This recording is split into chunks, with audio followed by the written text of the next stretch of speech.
Intro to Battle 3.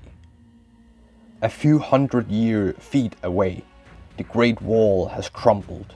Stones the size of horses lie tumbled and broken, scattered like pebbles under a toddler's careless foot. Brahma leads her people carefully between them into the city proper. Carrick sits silent, a miles-wide mausoleum. Their footsteps ricochet off the crumpled remains of buildings etched in emerald ice. Along the streets, pillars of green glass encase the terrified faces of people frozen as they try to flee whatever did this to them. Phryxia swings his sword at one, but the blade bounces off the crystal without even leaving a scratch. It takes years to try and chip someone out, if they are even alive inside there. The group moves silently through the ruins, nervous to break the oppressive silence lingering in the air. Everything they pass is either decayed beyond recognition or preserved in a gruesome perfection. Green-leafed bushes and crying children reaches for helpless parents. Brahma glances around and sees her own revulsion mirrored in the faces of her followers. Perhaps with time the crumbled walls can be rebuilt. But can this place ever truly be a home? Movement in the distance catches her eye and Brahma head snaps forward. A tumble of loose rocks settling after a quick footstep. Something alive. Hey! Brahma flinches at the volume of her own voice, echoing down the empty city street, but she doesn't hesitate before taking off after the figure. She hears Yantai and Leisan rush to keep up with her, but she knows she can trust Phryxia to take care of the rest of the group as they lag behind. She skids around a corner and comes face to face with a woman crouching defensively in the shadow of a crumbled guard tower.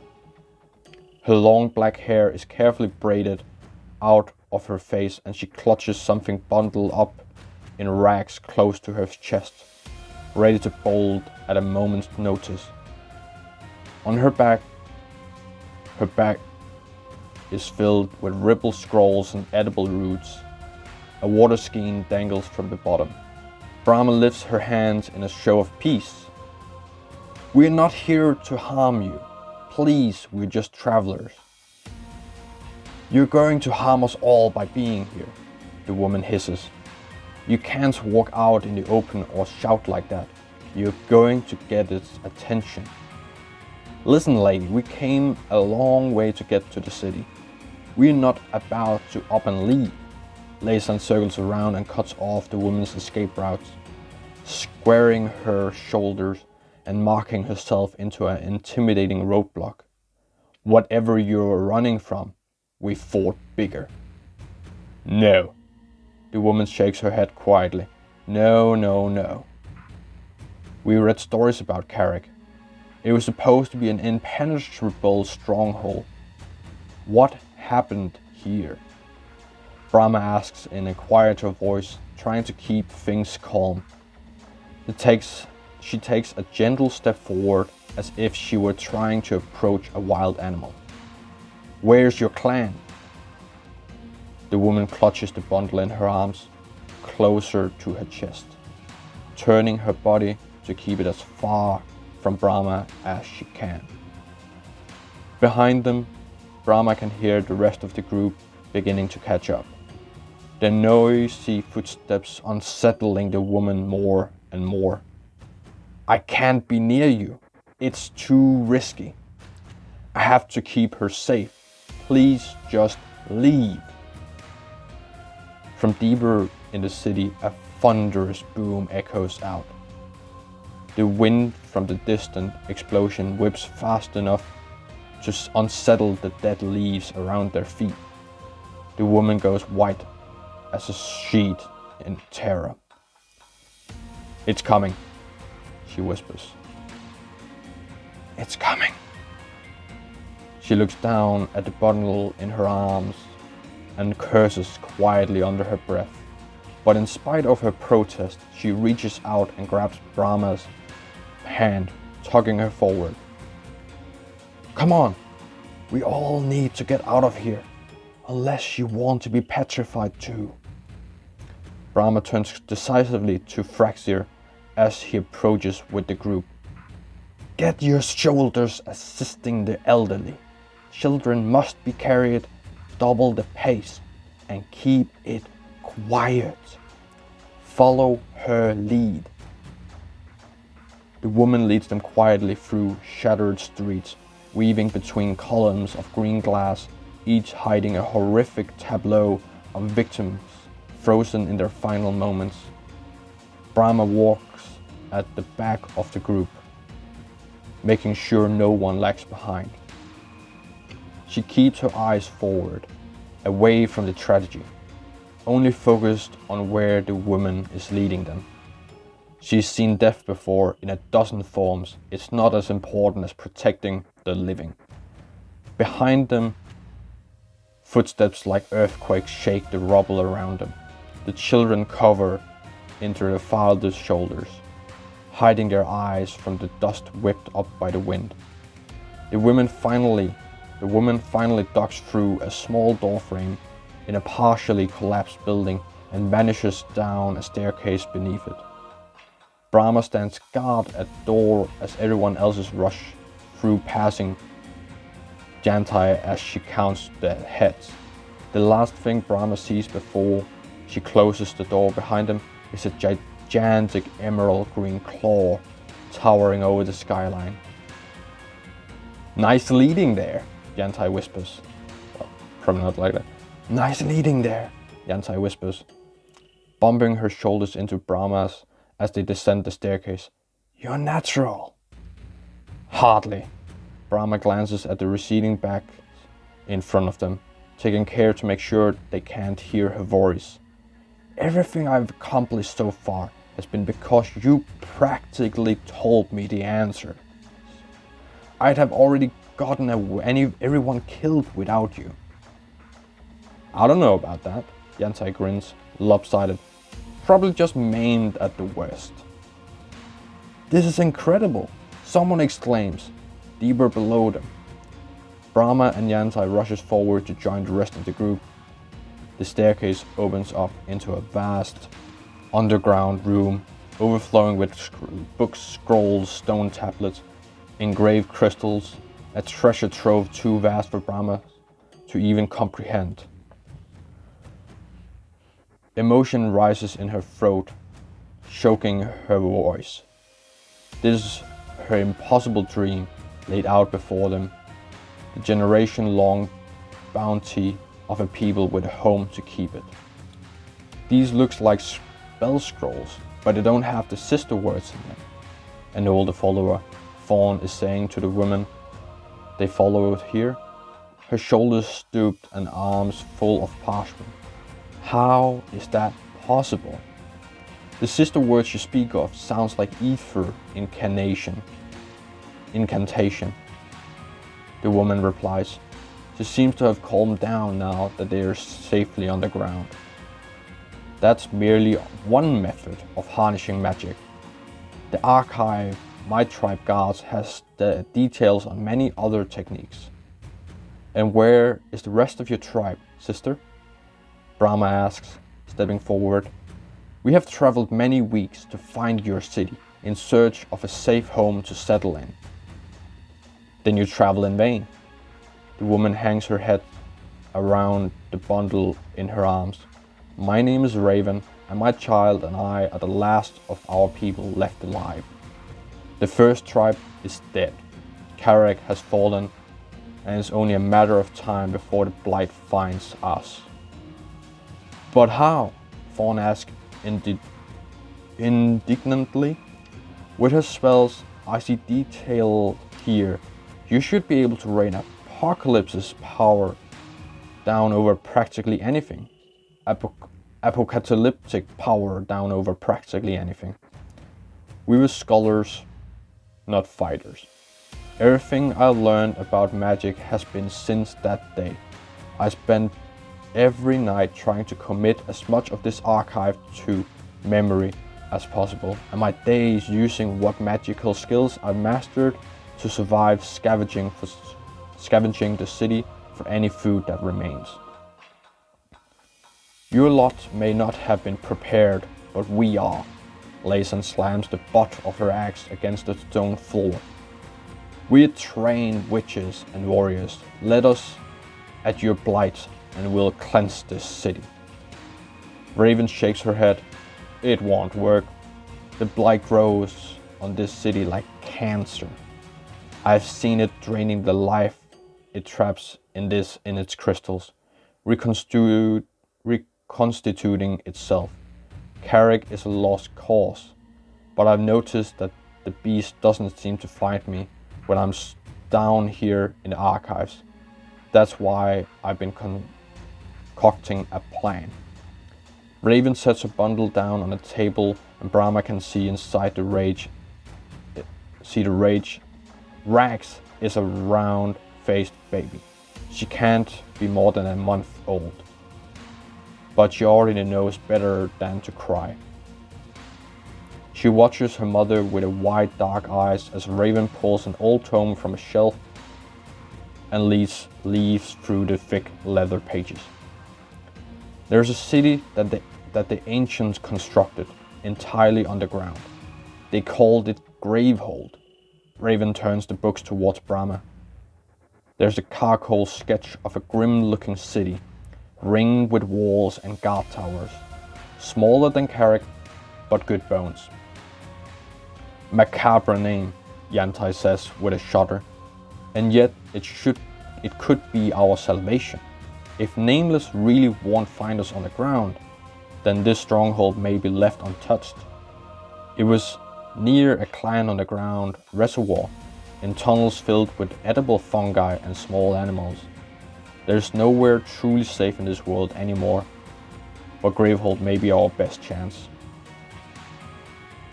If it's so incredible, why haven't you gone yet? Laysan asked, narrowing her eyes. Scared to leave your books? Raven touches a shelf with palpable sorrow. It'll be a tragic loss to humankind that we cannot bring even a fraction of the archives with us. But no, that is not what has been holding me back. The Blight sits at the mouth of the cave entrance. Its very presence makes rocks crumble and flesh corrode.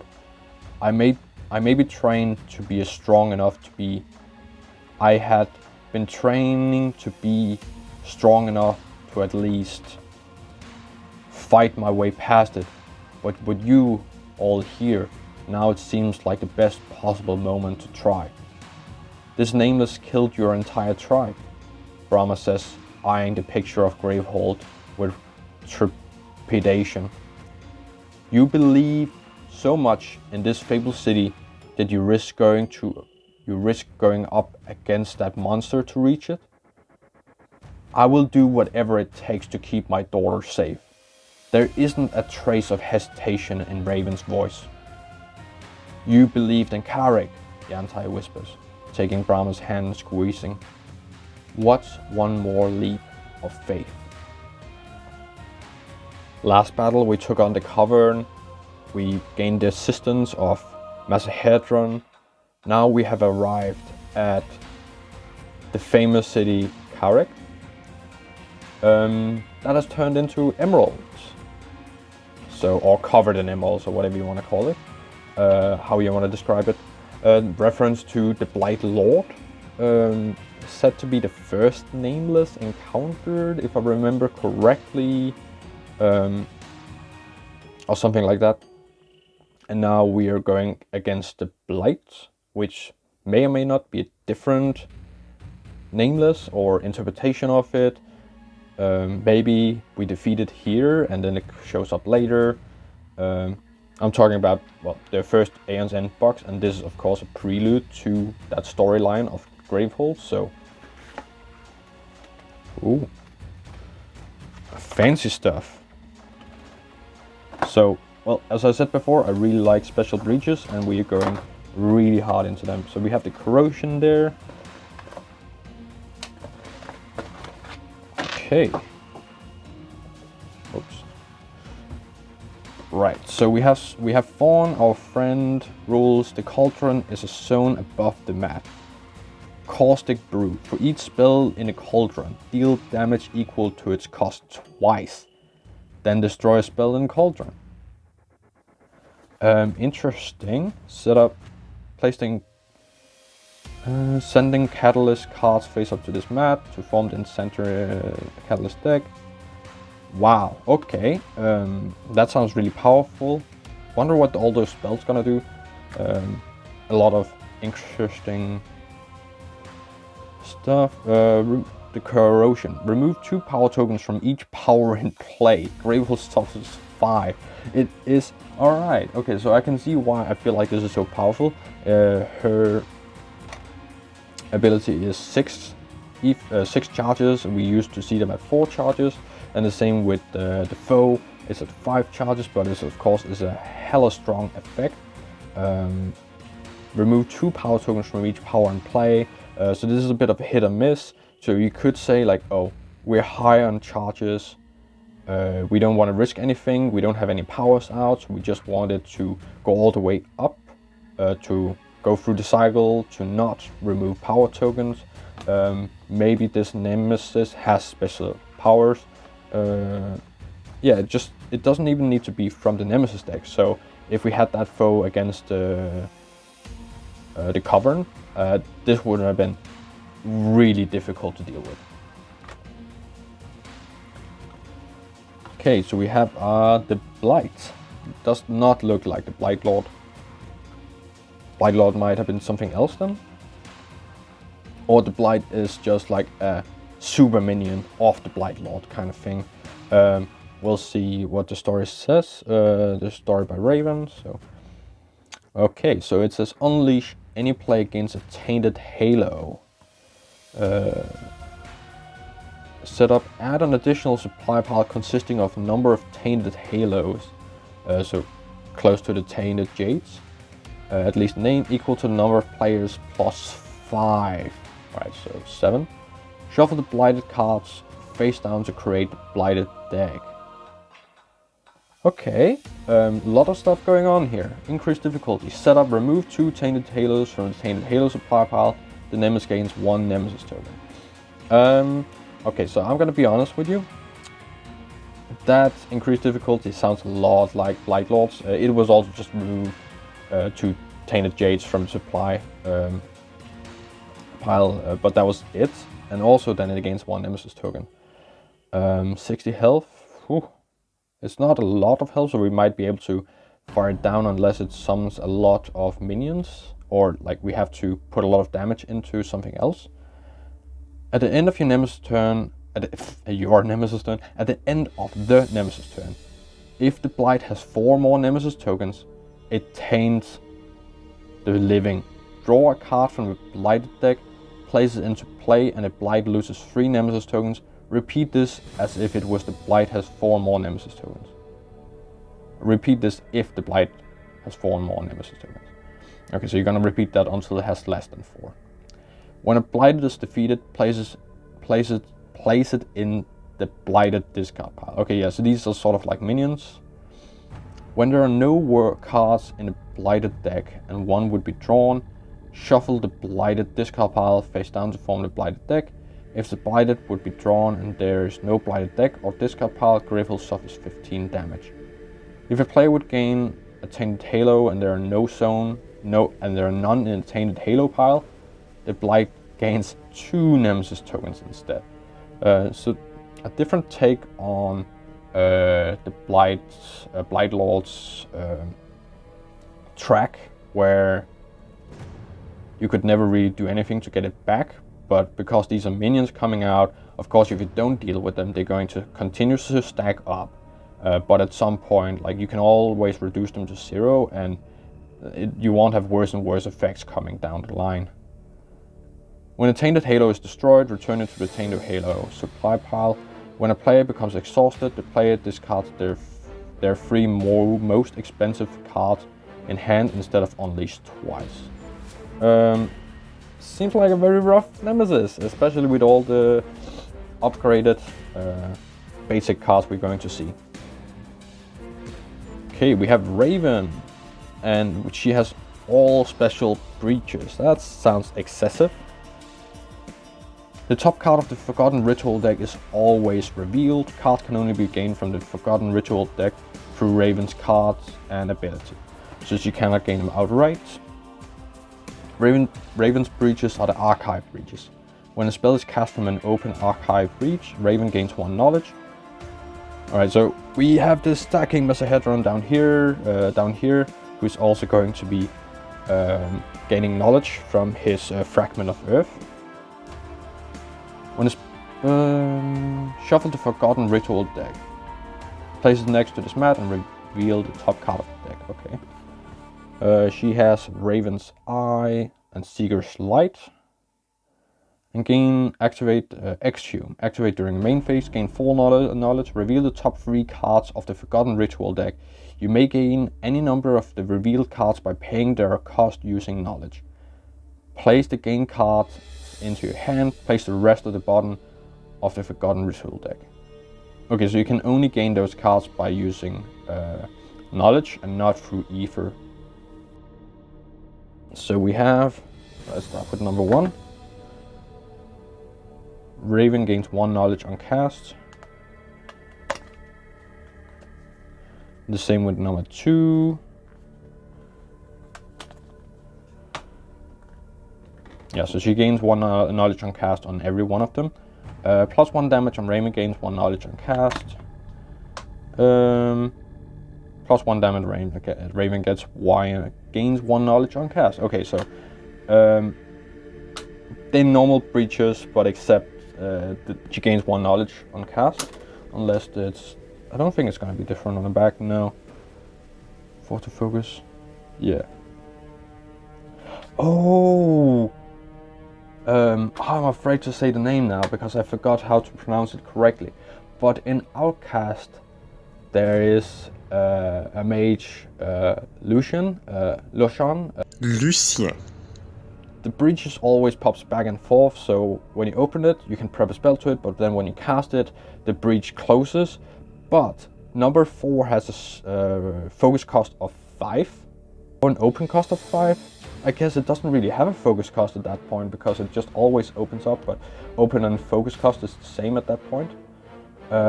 So that with Fraxier's ability, you can give that ability, use that ability on his turn, on Lucian's turn, and have that open with 5 cost and then double that, then you can gain a cost that costs 10. That's really cool interaction there. Anyways, we'll also be playing with Mazahaedron, and he has these, he can give these Destiny tokens, and they do an effect, a really good effect at the end of turn. And Fragment of Earth, he allows an ally to gain a card. Gain a card that costs 4 less from any supply pile, and any ally gains a Destiny token on his ability, or any player returns a Destiny token to his supply and draws 5 cards. Can be really powerful. I'm looking forward to seeing how it's going to interact with the game. Raven's Eye. Gain 1 ether, or you may spend knowledge equal to the cost of the top card of the Forgotten Ritual track to gain it. Okay. Seeker's Light. Gain 1 ether. You may place the top card of the Forgotten Ritual deck on the bottom of it. Okay, so if you don't like it, you can put it back and then you can buy it next turn. Fluidium. Gain 2 ether. Gain 1 knowledge. This is just straight up better than Jade, right?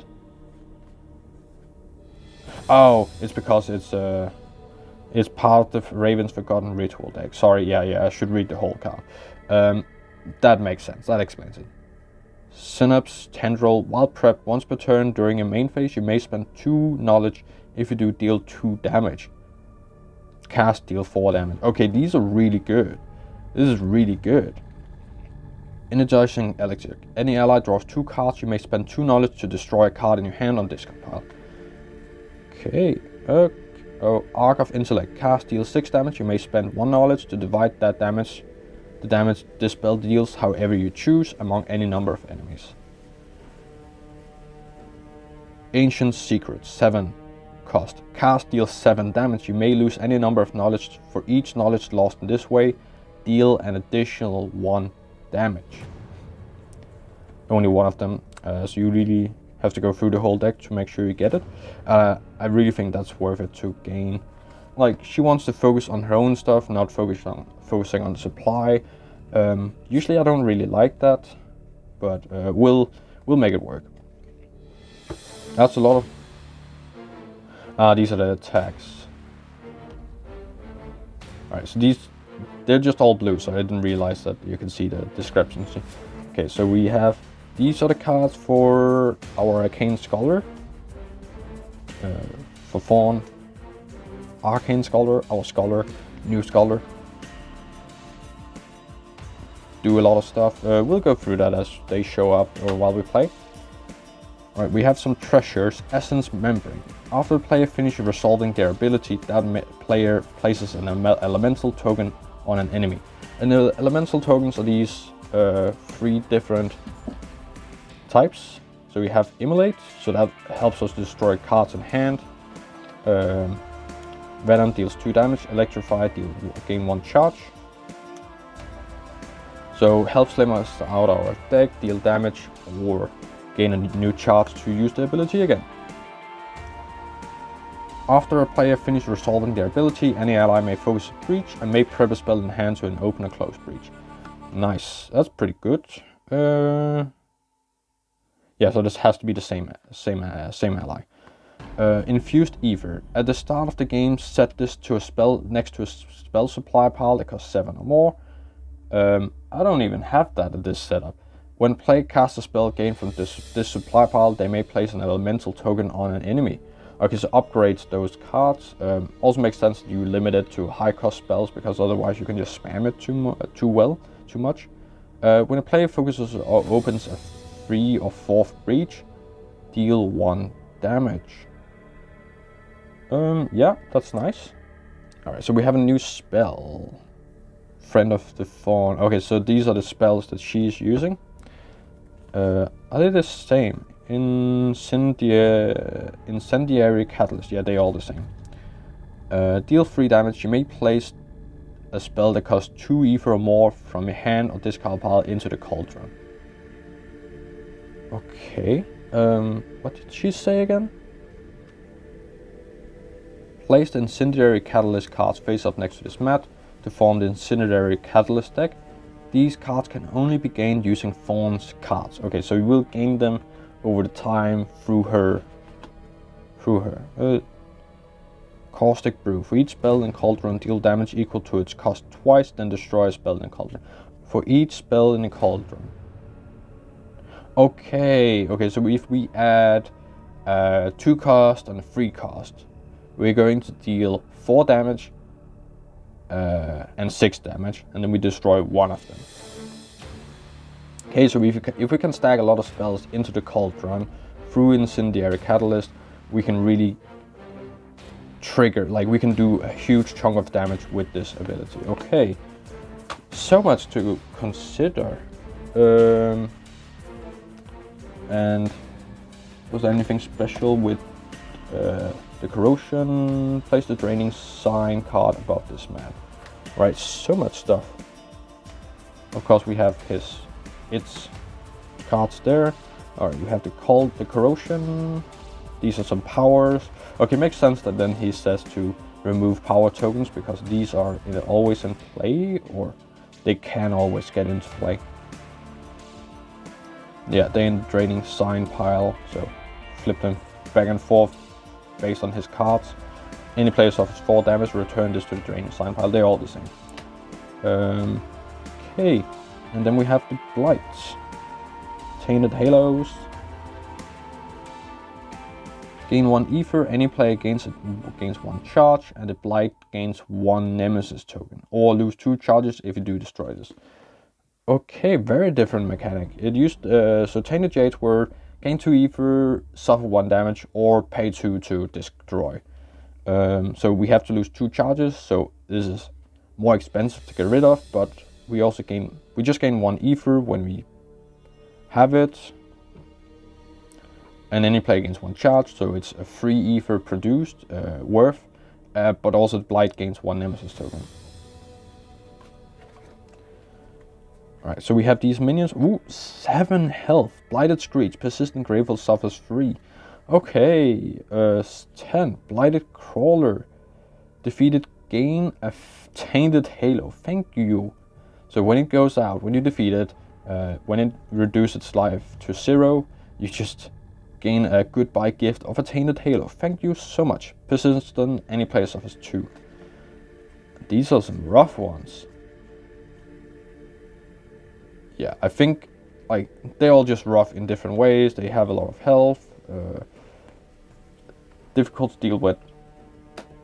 I'll just go through them during the battle, and then we have some power-ups and the Nemesis specific cards, and I think that's all like the setup requirements that we have now. So I'll go through this, set up the Nemesis deck, and choose the cards to fight with.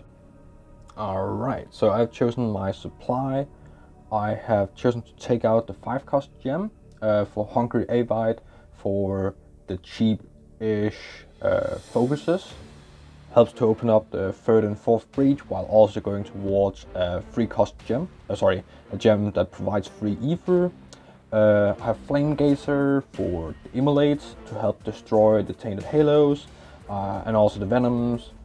And also the whole supply is sort of like hoping to make a big deck, Boundless Engulf, and also help to put spells into Thorn the Alchemist Cauldron to bounce a lot of damage in the end game.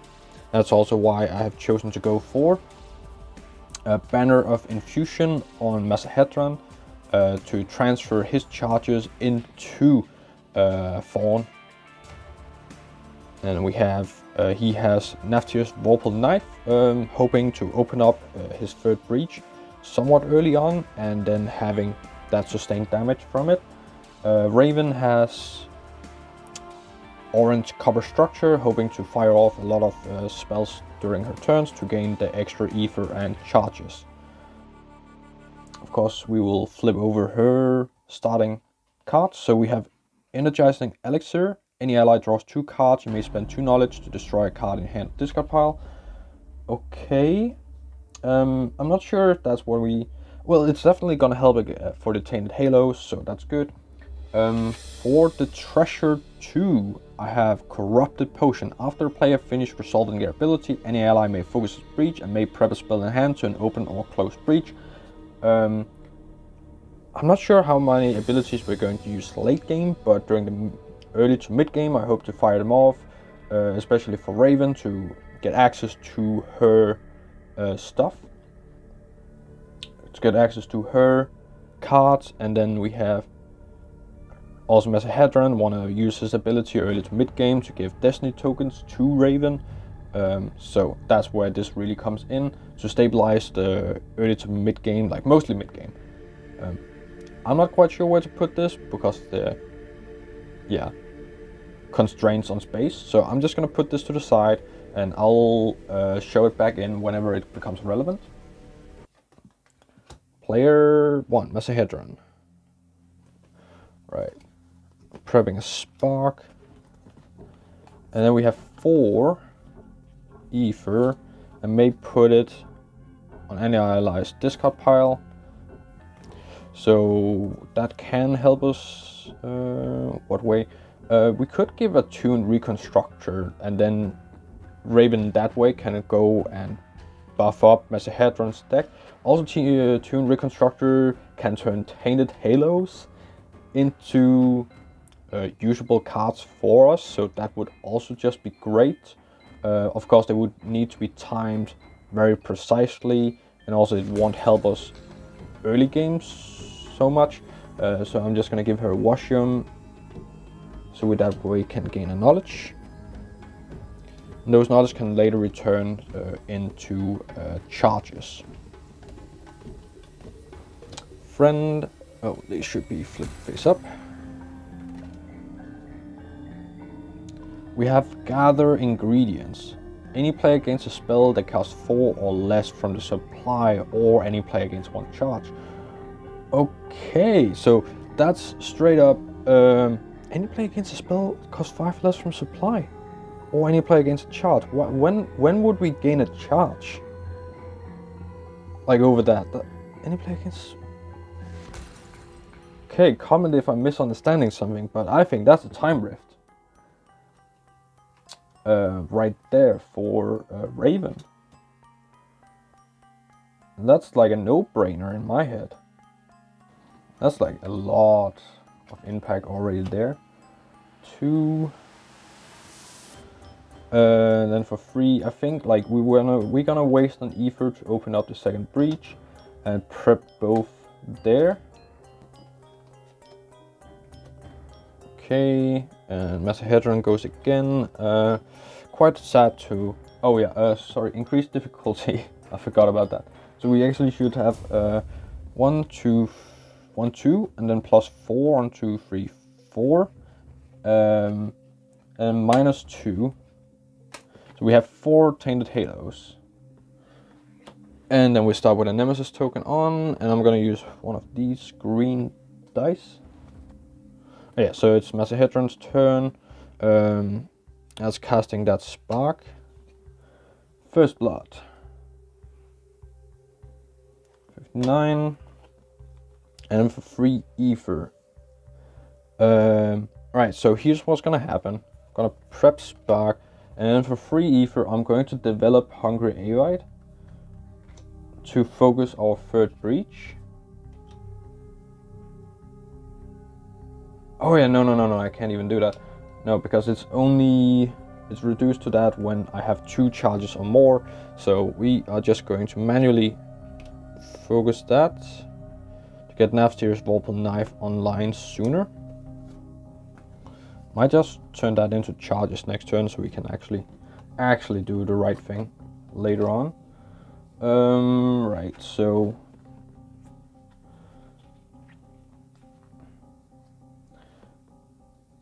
gonna cast the spark down to 58. Gonna keep Banner of Siphon prepped. We gain 1 knowledge. And prep a spark, and we have 4 ether. And we are going to use Seeker's Light to. You may place the top card of the Forgotten Ritual deck on the bottom of it. Gonna do that. And then we reveal the next one. Floatium, gain 2, gain 1 knowledge. Okay, I think that's pretty strong. So we're gonna buy that. We can't do that because it's only with her spells and ability. Okay. What do we want to do then? Do we really just want to go for her ability and hope it goes forward? Actually, that might not be that bad of an idea, because that's 2 charges, and then we can get Hungry Aeon online.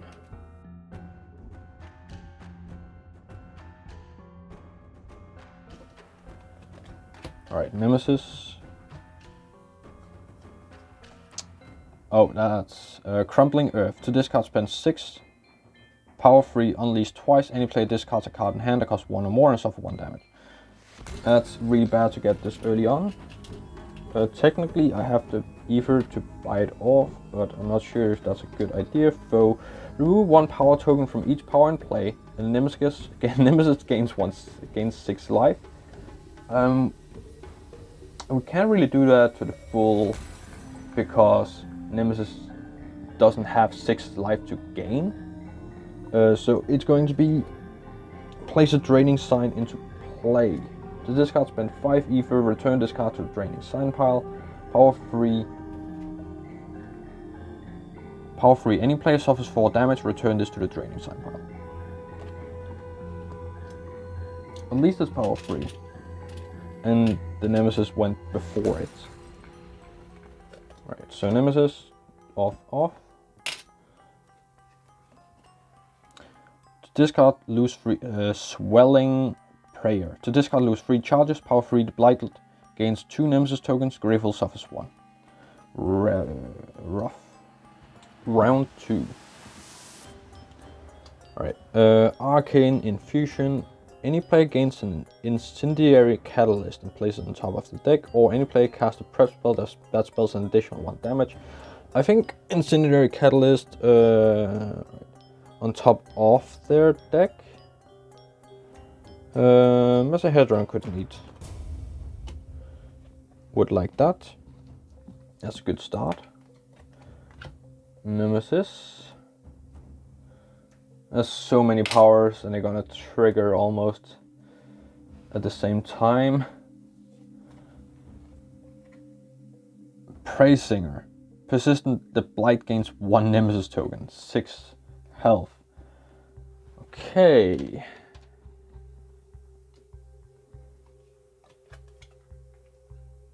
Well, Natir's Vorpal Knife definitely deals 1 to it, so that's down to 5.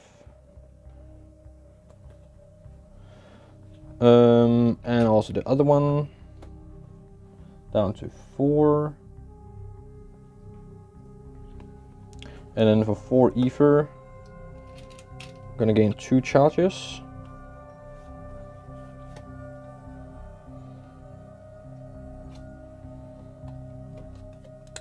Foe.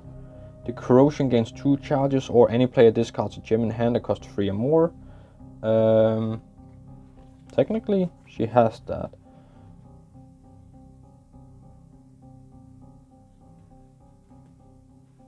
One, 2, 3, 4, 5.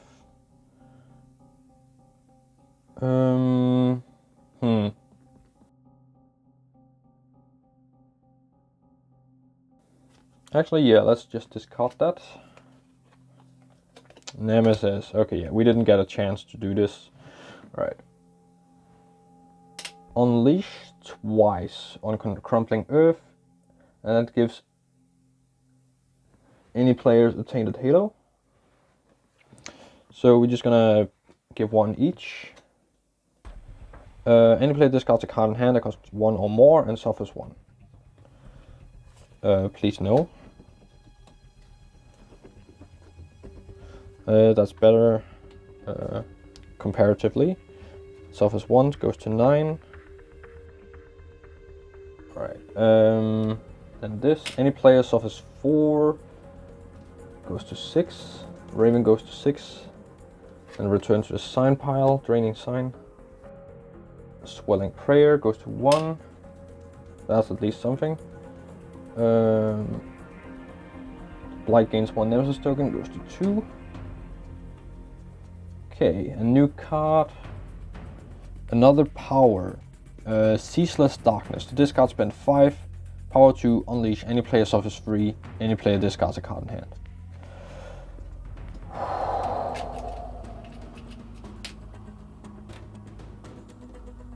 That's lots of stuff going on, but now the Nemesis and foe has gone already, so we're done. That's something at least. Alright, so I think I can just keep the Spark prepped because it's not gonna matter, and I have 2 charges, so Hungry Avite costs 3 to develop. So we're gonna do that, and that helps us to focus that breach and prep it there. 2. So I think I'm straight up just gonna do the same thing here. So even though I could gain it, I think it's just better for me to develop it. So that's 2 that's being developed. And focus 3rd breach.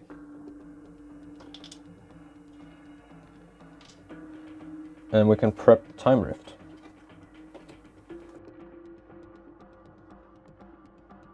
Actually, before doing anything, I want to cast the Spark. Still want to do the focusing aspect to deal 1 damage to Gravehold, just so I can gain that knowledge from casting a spell. And then we have Raven's Eye. You may spend knowledge equal to the cost of the top card of the Forgotten Ritual deck to gain it. So I spent the 2 knowledge, the 1 I already had plus the 1 I just gained from casting, to gain the Fludium. And that's her turn. Right, and that flips over. 2. Right. Time risk gonna be 4. Taking that out.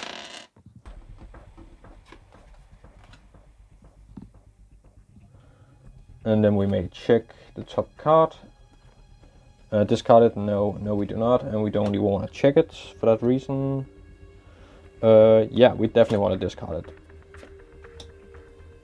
Actually, it doesn't matter because it's a 4.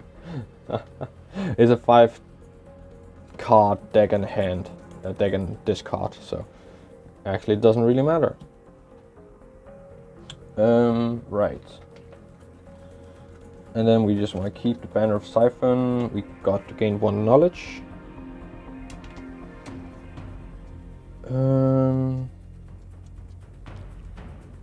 I think I want to keep this Synapse Tendril prep, and then for 4 ether, I'm just going to go ahead and gain the one that was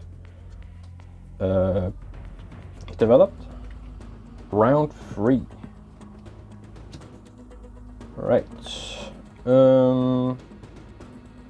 Okay, so Tainted Halo, gain 1 ether.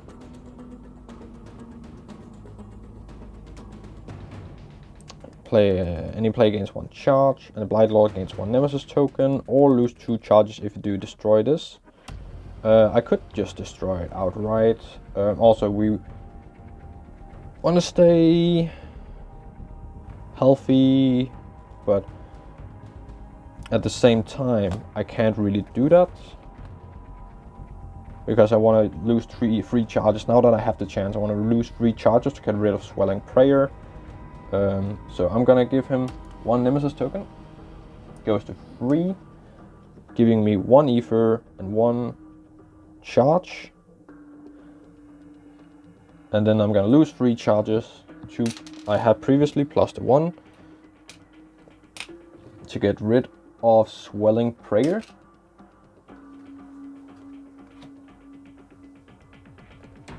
And that's 1, 2, 3, 4, 5, 6. Oh, so actually I should be using the Spark first. 6, getting 1 knowledge. And prep that. And then Fluidium also gives me 1 knowledge. But I cannot gain the card just... Oh, I can! Right, so that's Raven's Eye, and then I can gain that for 3 knowledge.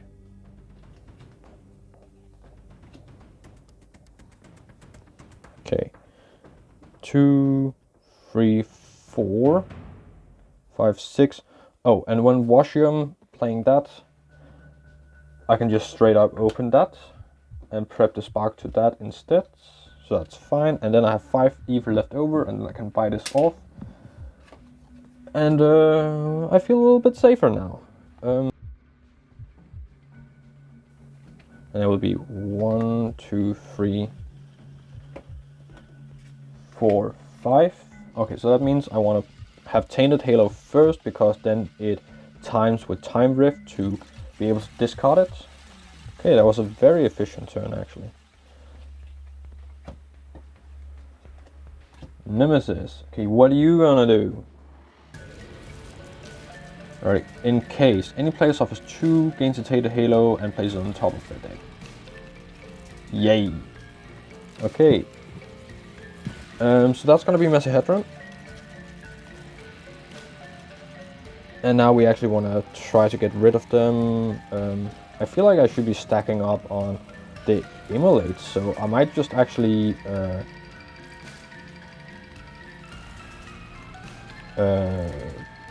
focusing on, what's it called? Develop Flame Gazer. Okay, so that was Nemesis. Friend! Fawn the Alchemist gains 2 charges, or any player places a spell that costs 2 ether or more from their hand into the Cauldron and draws a card. I don't... Of course she has. I don't think that's worth it right now. I just think I want to give some charges to Fawn. 2 again. Okay, so that's 2 damage. down to 54. Prepping Time Rift. Oh, I also gained the knowledge. That's gonna be 3, 4, 5, 6 ether. I want to buy a Toon Reconstructor. That's 4.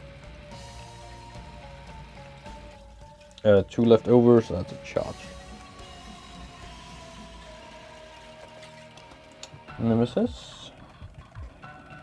Portal Swarm. Persistent Gravehold suffers 3. 5 health. Player 1. Right, so we know Raven has already gone twice. That's gonna be 1 damage. Gonna go ahead and deal 1 more damage with the spark. 2, 2, 3.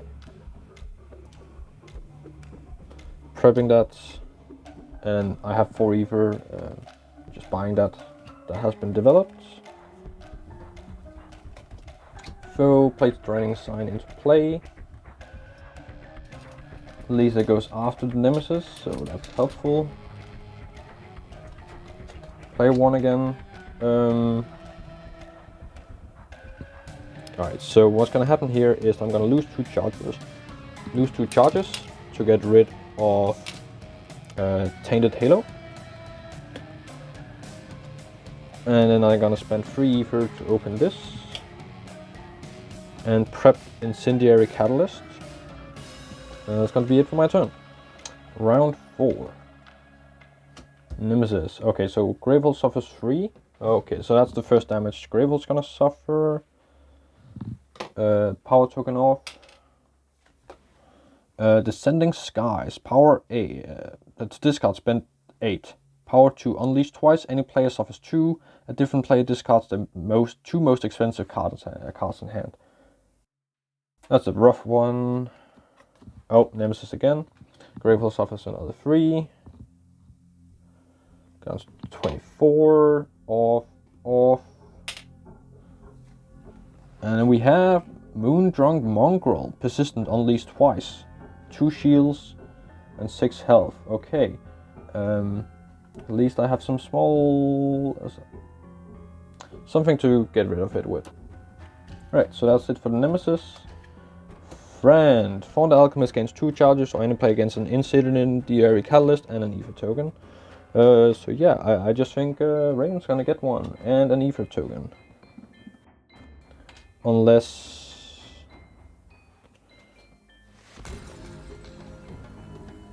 That's 4. I can get rid of Tainted Halo over here, so I think that's better. Okay, so we have player 1. Gonna Incendiary Catalyst to take deal 4 damage to this. I don't have a spell in hand, cost 2 or more. Let's discard it. And then we're gonna use the spark to proc a shield. I'm gonna prep that, and then we have 4 ether from these 2. And that's 2 charges. That's 2 charges for Tainted Halo. So that's done. Player 2. Right, so we have a Time Rift.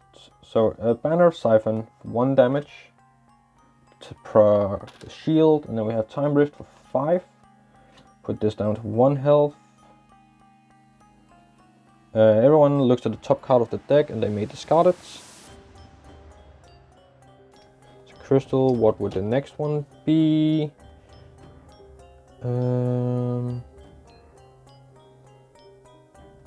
No, he doesn't want to discard that. What about you? Tainted Halo, yeah we do. Kicking it down the road.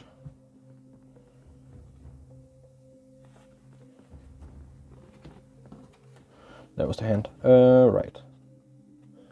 We prep that, and we prep that. And we have 3 ether. Oh, we have 4, of course. While prep once a turn, during the main phase you may spend 2 knowledge if you do deal 2 damage. I don't have... Oh, wait, I used 2 spells, so that's 2 knowledge. Right, so if we knew we weren't going next, we could do that to get rid of Moonstruck Mongrel, but we don't want to do that. So for 4 ether, I might just gain 2 charges, honestly. Yeah, because then we can really get close to Ancient Secrets. Now we have 3 charges. Beautiful. Player 1. Alright, so Nasti's Warpole Knife gonna deal 3 damage to the Blight, so down to 51. 1 damage to the Moondrunk Mongrel. At least the minions are taken care of. And we have 5 ether. So we could just get rid of Draining Sign, honestly. But I want to play a little bit risky. I'm gonna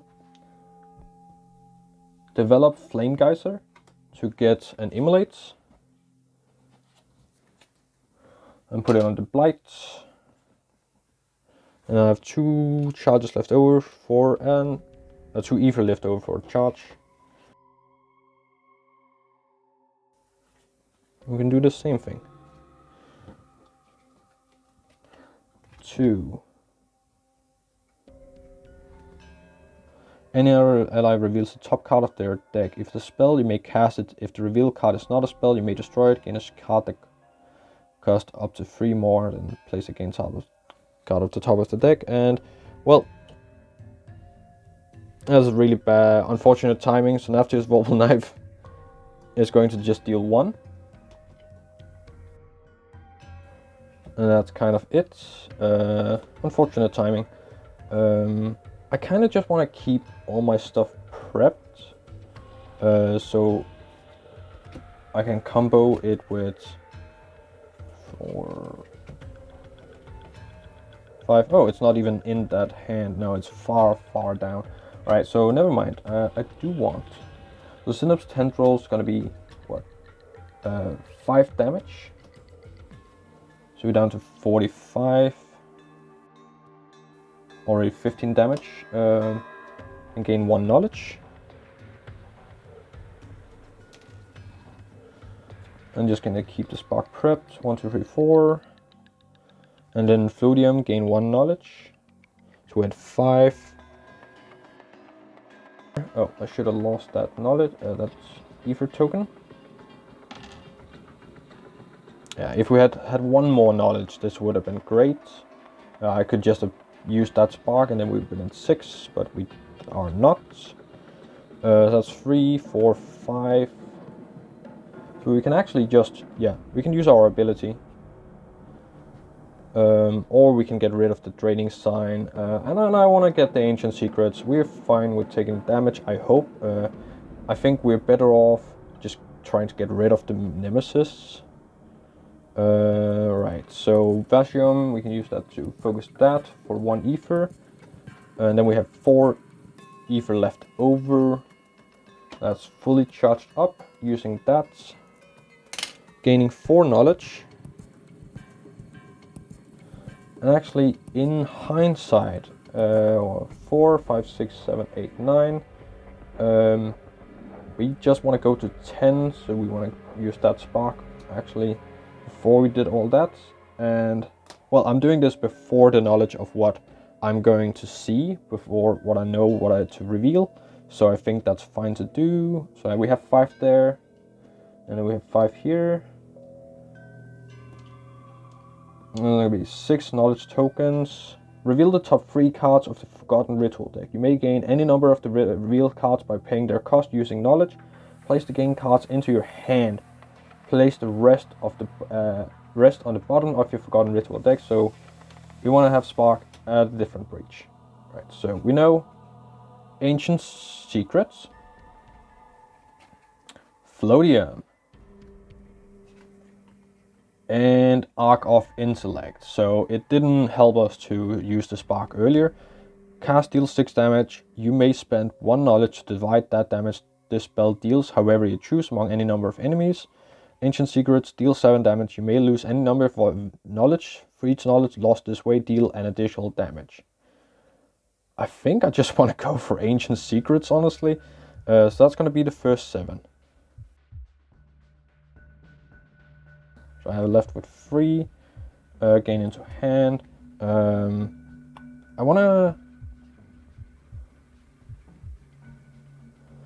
don't really want another Floodium per se, so I just want to keep those knowledge tokens and then prep them, put them at the bottom of the deck in any order. So we want to see Arc of Intellect sooner than we want to see Floodium.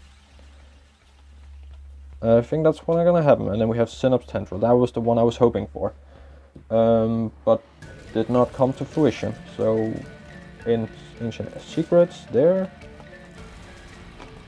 and we have Foe. Play the bottommost power card from the... We have Imbue Inevitability. Corrosion gains 2 charges, or place the bottommost power card from Nemesis discard pile into play. Any play gains 2 charges. And we have... No, Crumbling Earth. No, we do not. We do not want to see that. So we're just gonna give the Corrosion 2 charges. Round 5. It's already round 5. Okay, so any player suffers 4. It's just gonna be Mazahaedron, goes down to 3. That's off. Descending Skies unleashed twice. So two players gonna get Tainted Halos. Mazahaedron just gonna get both. Any player suffers 2 damage. And a different player discards their two most expensive cards in hand. That's a 4 cost and a 6 cost. That's a 4 cost and a 6 cost. Okay, so where are we gonna see the most value? I think Mazahaedron, sorry, you're gonna discard those cards. That's really bad timing. That's really unfortunate timing. Okay, so that's those powers off. Jadeborn Imp. Defeated, lose all of your charges. Persistent, any player suffers 2 damage. 10 health. Okay, well,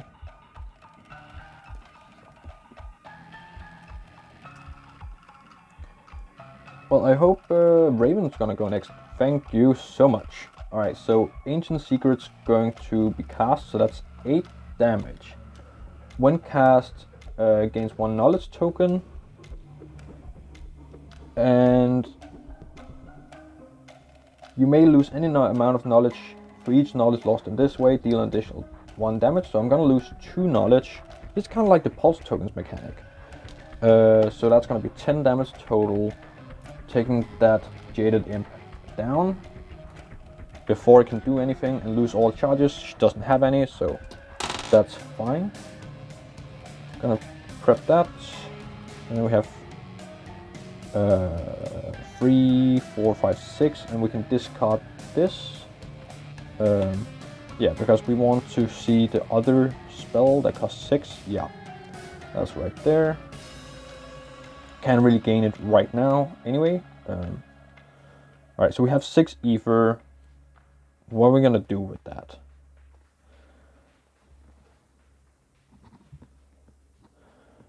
I think, like, even if we don't spend it to gain knowledge, I still think gaining the knowledge is really valuable right now for Ancient Secrets. So we're just gonna gain 3 charges. Oh, and also Tainted Halo, I guess. Nemesis. So I'm happy to not lose that damage, lose that health. To discard Acid Breath. So discard spend 7 ether, power 2. If any player has a prep spell that cost 5 ether or more, unleash 3 times. Otherwise, Grave suffers 7 damage. Can I even gain? Do we even have 7 ether in hand? Well, not anymore because Mazahaedron was forced to discard. Where did his hand go?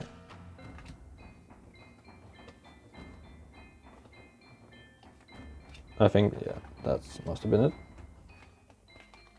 Friend. Place Fond Alchemist gains 2 charges, or any player places a spell that costs 2 or more from the deck, from their hand into the cauldron and draws a card. No. Kind of yes, because that would be 10 damage when that triggers. So we want to do that.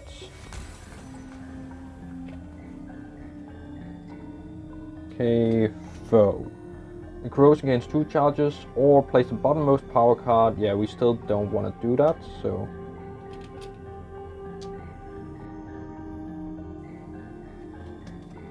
Player 1, Mazahaedron. Spark prepped. And then, I don't know, it's just gonna be a charge outright. Hasn't been able to accumulate a lot of knowledge this game. I might have forgotten where it was optimal and done like a suboptimal play, I suppose, at some point. 2. Incendiary Catalyst deals 3 damage, so 4 plus knowledge. Goes down to 40. I haven't been able to stack orange copper structure really very well, so that's a little bit unfortunate. Anyway, so that's 2 charges to get rid of Tainted Halo. Get those out of rotation. Then I have free ether. Well, I might as well just gain a spell. No. Just gain a charge.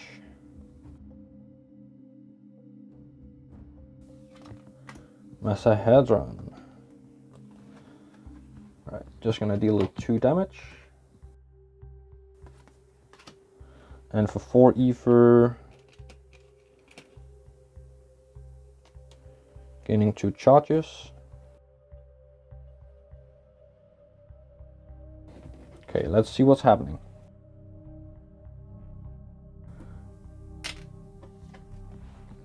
When a power Descending Darkness. When a power token is removed from this, the Blight gains 1 Nemesis token. This card spends 7 ether, power free, unleash. Nemesis tokens are really bad. Friend. Any player may gain an Incendiary Catalyst and place it on top of the deck, or any player can cast a prep spell. That spell deals 1 additional damage. No. Mazahaedron is gonna gain that. Foe. The corrosion gains 2 charges, or any player discards a gem in hand that costs 3 or more. We could do that. A little bit unfortunate, but it could be done. Oh yeah, so that's just gonna be Raven doing that. That's all that's going to happen there. Really don't want it to suffer that damage, or rather remove the power tokens right now. Player 2. Okay, so that's gonna be 2 damage, bring it down to 36, and a knowledge token. Wait.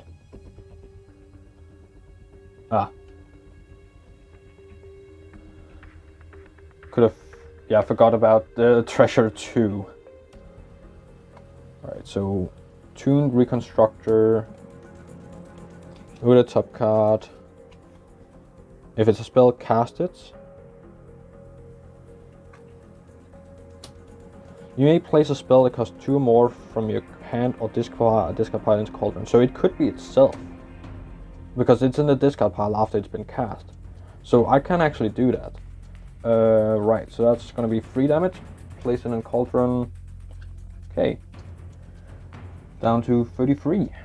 Almost halfway, plus cooking some, because that's already 10 plus 8 damage, so that's 18 damage when we get this off. Okay. Actually might want to focus on just giving her charges at this point, because plus the damage that Raven is going to do eventually is going to be massive. Synapse and Spark, and I trust that I already gained the knowledge from casting. But this is the Floatium 1. And that's 2 ethers as a charge. so on her first turn of round 7, she can do a lot of damage. Player 1, that's gonna be 2 damage. So as long as I survive until that point, that's gonna be nice. Okay, so I'm gonna sacrifice 4 charges to get rid of 2 Tainted Halos. I know it's not optimal. Anyway, actually, wait a second. I don't need to do that. I can keep the 4. Because what I am going to do then, prep Nafter's Vorpal Knife, and then Hungry Avite, free ether, going to develop a Flame Geyser, and then put Immolate on the Blight, and then they're going to trigger, and then I can destroy the 2 Tainted Halos in hand. I have 1 ether left over that I can't use for anything. Okay, those powers are going to trigger. Okay, so if any player has a prep spell that costs 5 or more, unleash 3 times. I don't. So otherwise, Grateful suffers 7. That's going to be Grateful suffers 7 going down to 17. Still healthy-ish.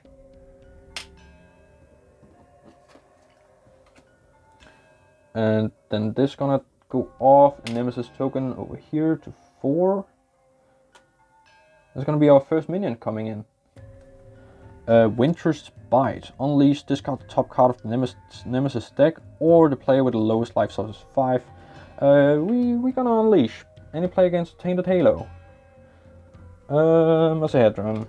And discard the top card of the Nemesis deck. Fun times. Oh, that's really unfortunate to discard, because like, apart from removing the power tokens, that would have taken a long time to trigger, so we would have been safe for a while. Right.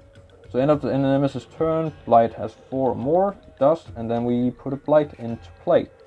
So we have Blighted Scale, 7 health. The first time this is dealt damage each turn, prevent that damage. So it's like a shield on every single turn.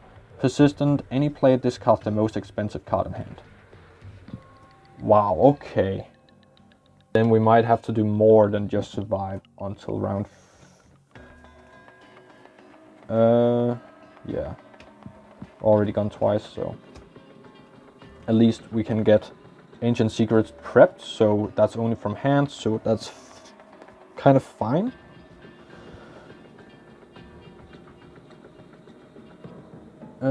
So that's deal 4 damage, so that's 5. We just want to focus on the Blight at this point because we have a win condition set up. So that's 36 because the 1 extra, 26, sorry. Again, a knowledge.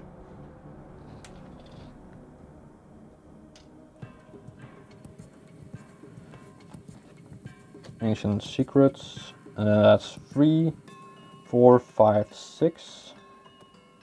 Actually, we want to use 1 more. Spark to deal 1 more damage. 25. To gain 1 more knowledge. Yeah, because then 3, 4, 5, 6. So at least 4 of that's going to be to 2 charges to use the ability. So gaining 4 knowledge tokens.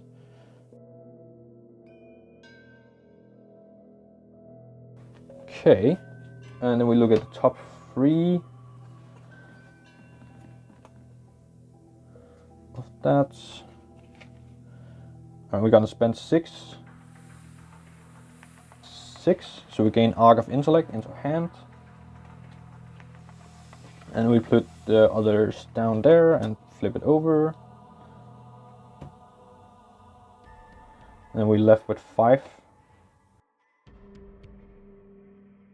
Left with 5 knowledge tokens, and that's gonna be her turn. Okay, so we have some big damage coming up from Raven next turn. 1, 2, 3, 4, 5. Gonna be Ancient Secrets, so Spark into Arc of Intellect, so that's 7 damage. Plus Ancient Secrets, that's 7, plus the 1 from Breach, that's 8. Plus the 3 knowledge tokens that she doesn't have yet, plus the 5 she already has, so that's 8. 16, 16 plus the 7, that's 23. Plus Nafsis Vorpal Knife, okay. So that's a win condition already there. Player 1. Okay, yeah, if Raven goes first on the next turn, we win. Right, so and deal 3 damage.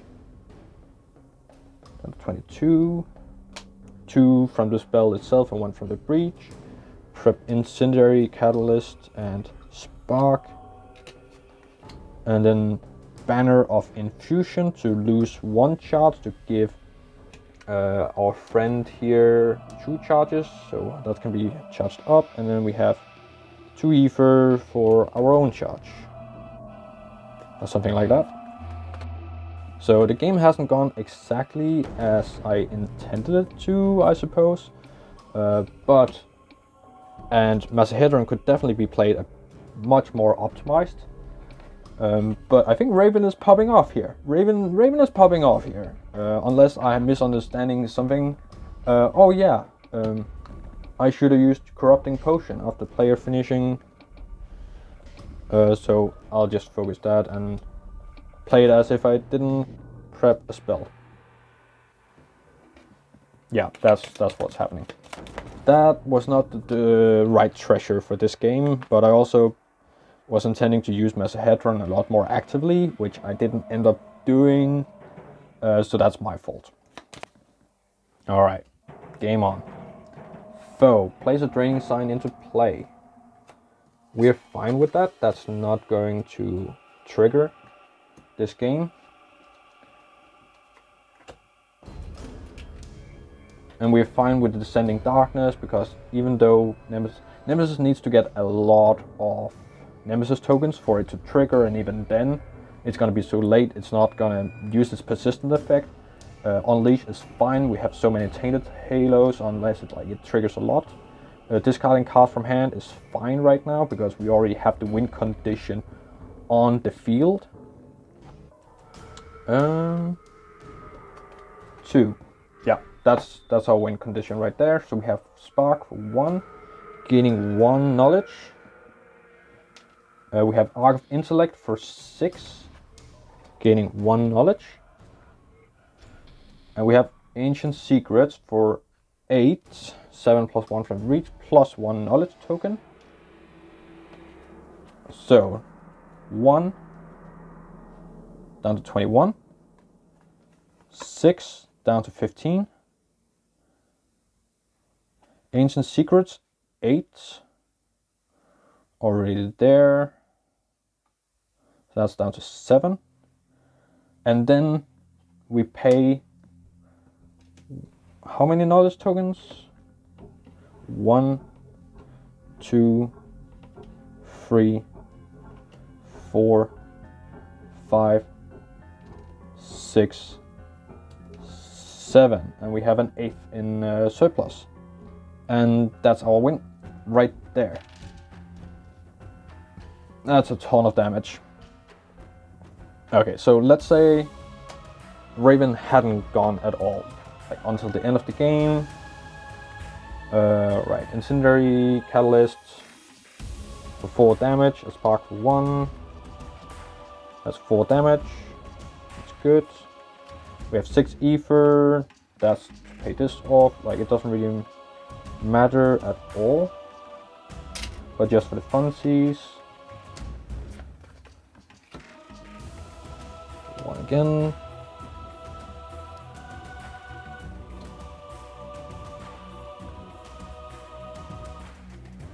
We didn't have a spell for... Oh, Cinder Catalyst could have triggered itself. If I understand the ruling correctly, please correct me in the comments if anything goes wrong.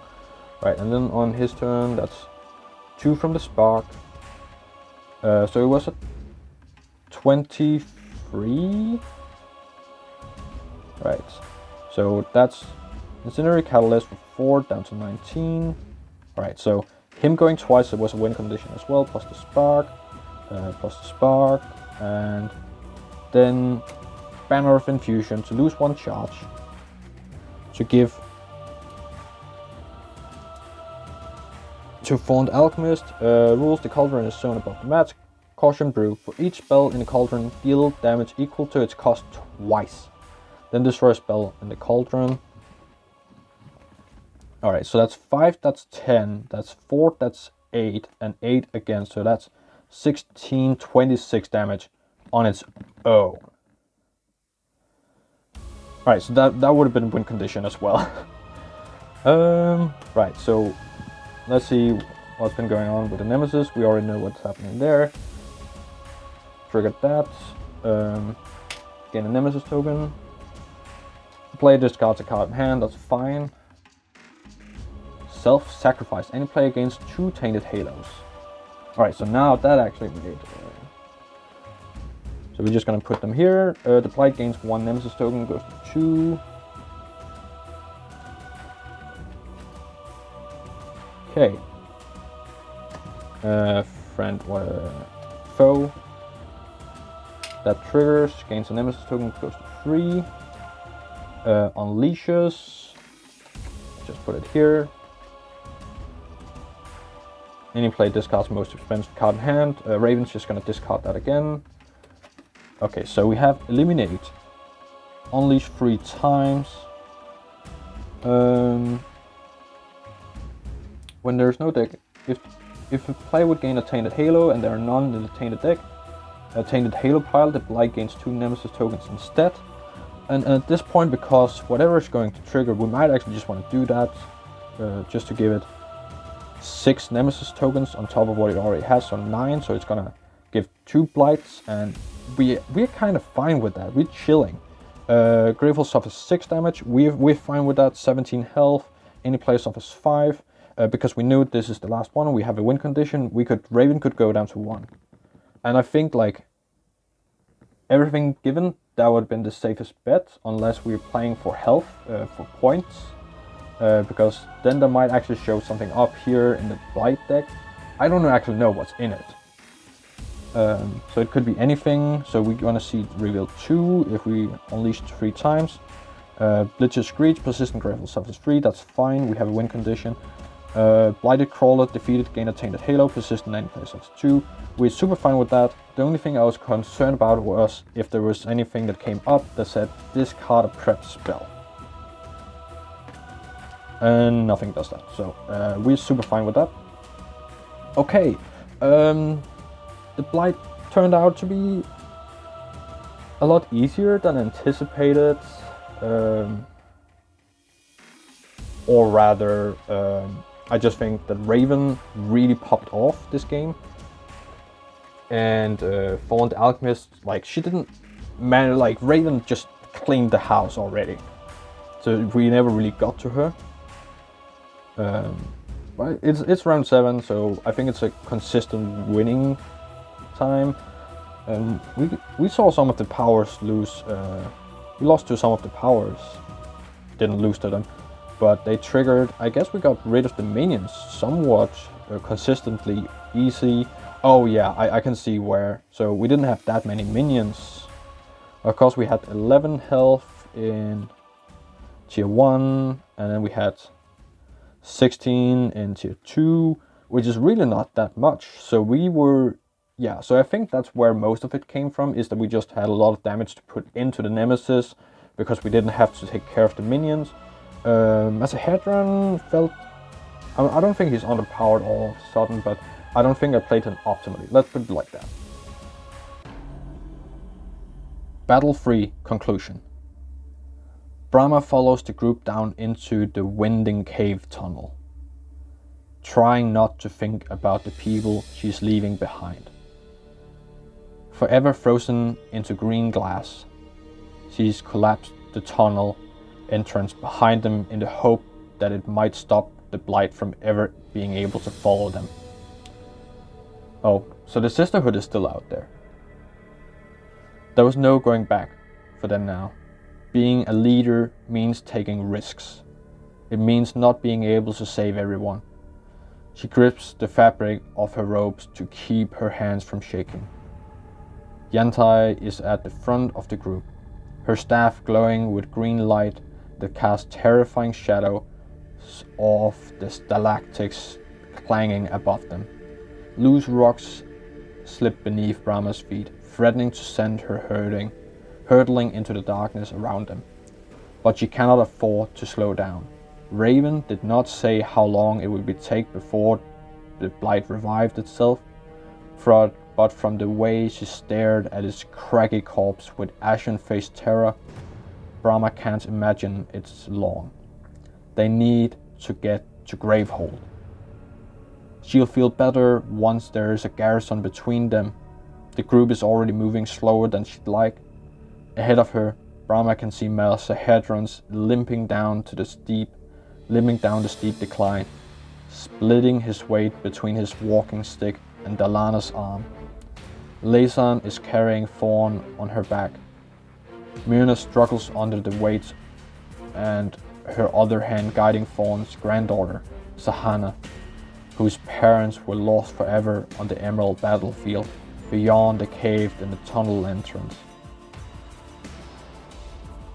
Fraxier places the flank of the group, his great sword drawn and the bull horns on his helmet reflectively a sickly green is the glow of Yantai's magic. On the other side of the group, a young fellow named Adelheim faces the shadows with a blacksmith's hammer in his shaking hand. They are all terrified. The surface may be littering with monstrosities, but at least they had the sun. They knew where they were and how to live there, and Brahma had lured them away from that comfortable stability on a fool's errand to a utopia that was destroyed long before they arrived. Now they are delving into pitch-black darkness, seeking another city that might be nothing more than a memory, all because they trust her. It is a heavy burden on her thin shoulders. She's still a child, really, an initiate. What would the mother say if they could see her now? But it's far too late to turn back. Look! Yantai calls from the front of the group, and Brahma emerges from the end of the tunnel to see a huge arcane signal fire lit at the top of a tower, flooding the massive cavern around them with light. Brahma cannot believe her eyes. The city from Raven's book stands before them, even more massive and beautiful than Brahma could have imagined. Towering walls of jagged, dark stone. The gate alone is twice Brahma's height, and the lacquered wood is thick enough that it had not rotted through even after all these years.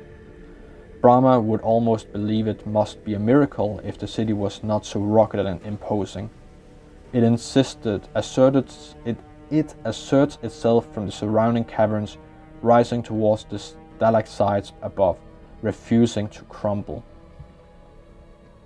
A cheer goes up from the group as they see their destination, and the crowd starts to hurry forward, some of the children running ahead of Yantai toward the gate. Hey, careful! Phaedraxa! Fraxier calls, his head whipping towards Myrna's young niece who has toddled out from the group. He rushes 2 huge steps forward and sweeps his sword up into the darkness. He barely makes it in time to catch the gigantic claw descending toward her head. Phaedraxa screams as Fraxier is brought to his knees, trying to keep the weight of whatever he is fighting off of her. She runs back towards her father in the group, and he scoops her into his arms, cradling her height against his chest. Brahma looks above Fraxier, horror mounting in her chest as the shadowy figure keeps going up and up and up. A giant of red scales reflects in the fire burning over the city, and 2 orange eyes pierce the darkness like twin embers. She'd been so distracted by seeing Gravehold that she's missed the danger coiling around them. Run! Fraxier shouts, his voice strained as he finally pushes off the gigantic claw and levels his sword at the beast. Laysan grabs for her axe, wheeling around to join the battle, but she stops in a panic as she realizes she still has Fawn on her back. Raven looks similarly panicked, cradling her daughter and pulling Sahanas along behind her. Yantai flings a wild spell that detonates against a mountain of red scales. Brahma can't even see where the creature begins and ends. Yantai, get everyone to the city. Fracture, you and I are going to cover their retreat. We are not facing this thing out here. Brahma pours every ounce of authority in her body into the command, and luckily everyone begins rushing to obey. Her people crush against Gravehall's huge gate, struggling to push it open even with their combined strength. It starts to bulge, but is slow. Too slow. The monstrosity encircling them growls, a sound filled with nothing but pure rage that nearly makes Brahma's knees go out from under her in fire. She squares her shoulders and interposes herself between the Nameless and her people.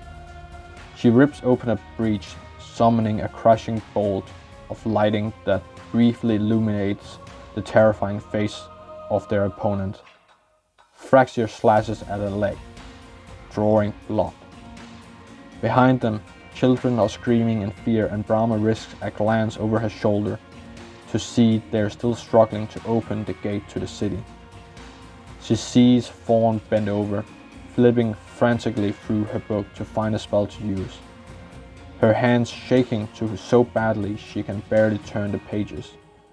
She sees Laysan's eyes squeezing tight as she forces out every ounce of strength in her body. It's going too slowly. Brahma wheels back around as she hears Fraxier's grunt in pain. Another massive arm lunges out of the dark and catches him by surprise. She tosses fire at the claw until it retreats, but all her spell seems to be doing is annoying the creature.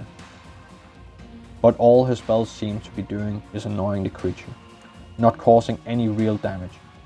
Her heart is pounding as she feels torn between the battle and the gate behind her. She needs to think faster. Be a leader. Save them all. Go!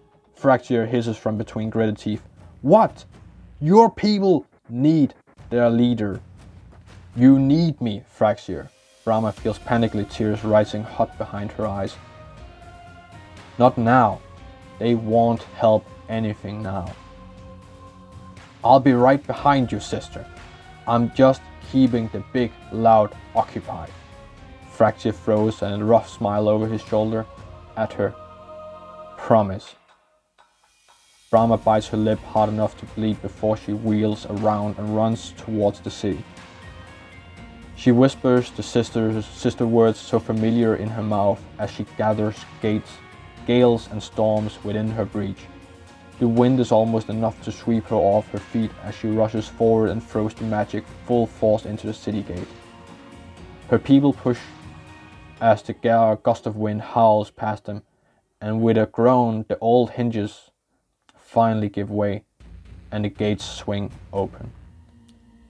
Everyone rushes inside, but Brahma turns around to call out to Fraxier just in time to see one of the monster's massive claws swing down and slice through his stomach, cutting him into two pieces as easily as she might rip a piece of paper.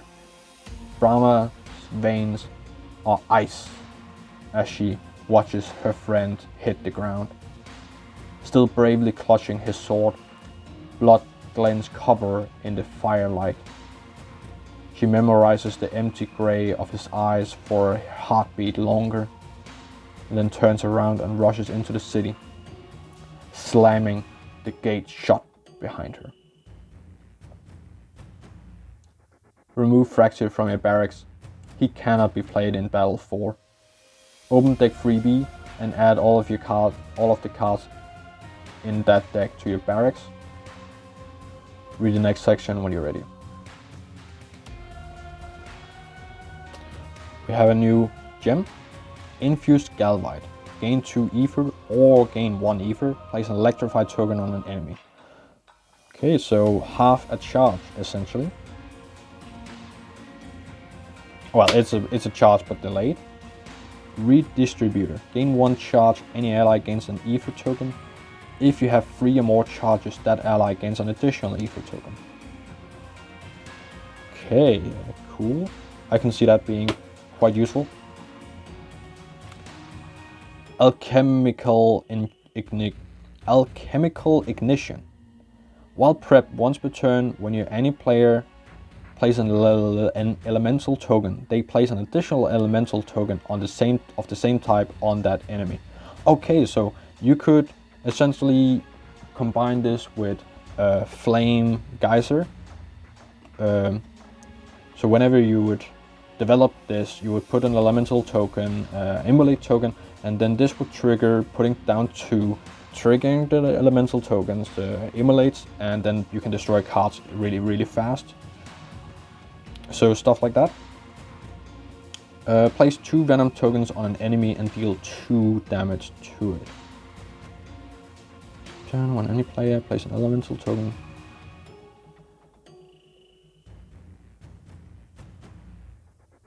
Okay, so it also stacks with itself, so you can, if you have 2 prep, the first one would put 3 venom tokens on instead of just 2. Okay, so this is like 6 damage, but it has the bonus while prepped effect, and it also has the additional bonus of the venom damage being what's called flexible, because you can put it anywhere you want. Okay. Some cool spells. I'm not sure if this is intended, like you just say to put them into your barracks. It doesn't really state when you should assemble the supply, so I'm not sure what that's about. If we are supposed to assemble the supply now, but usually you're supposed to put up your mages before you put up the supply, and also they are sort of interconnected in how you put them together. So that's why I elect to wait to put the supply together until I really see all the positive cards that I have to deal with, and also the nemesis, because that's an intrinsic part of putting it together for me. So this was quite a successful battle. Mazahaedron I could optimize a lot more. I think Raven really popped off at the end. That was a lot of damage coming through there. Ancient Secrets is a really powerful card, but it also has that pulse token mechanic going on with the knowledge tokens. Which, yeah, was really strong in Legacy, where that was introduced. I don't think I have much more to say here. The Blight felt a little bit weird to play against, mostly because I don't think it had that many unleashes per se. I never felt at threat. I never feared losing this battle, essentially. Alright, so I will see you in the next video, where I'll be going into Battle 4, which typically is the final battle of the expedition. Thank you so much for watching. See you around. Take care.